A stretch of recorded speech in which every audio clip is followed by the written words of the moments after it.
Yo, my people, it's your boy Nova Boy once again. So today I'm gonna show you how to fix burner to your gas cooker. So come with me to watching till the end. How to fix your burner gas to your gas cooker.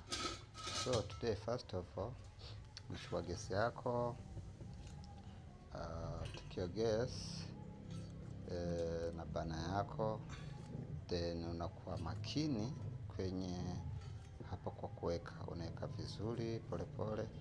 So after kuweka, unaweka na unafinya na nguvu kabisa, hakikisha kama umeshika.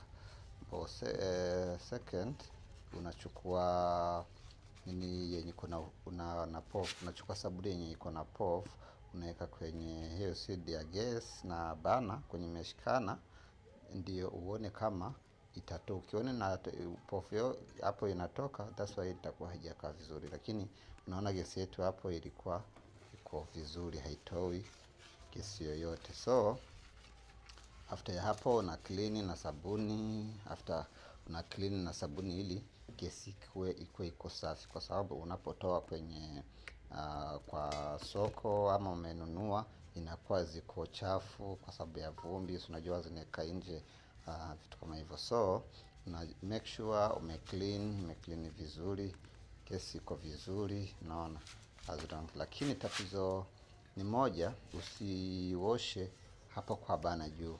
Hapana, hiyo ni makosa, sababu maji itaingia ndani ya gesi ama upofu utaingia ndani ya gesi. So na make sure unasafisha kando kando, lakini hapo juu hapana, hapo juu usioshe, si vizuri, lakini unaosha hapo kando kando. So na make sure unafanya hivyo. So after hapo unachukua gesi yako, una test, unachukua mshale wa kibiriti, unawasha kibiriti chako, then unawasha, as you can see to my video.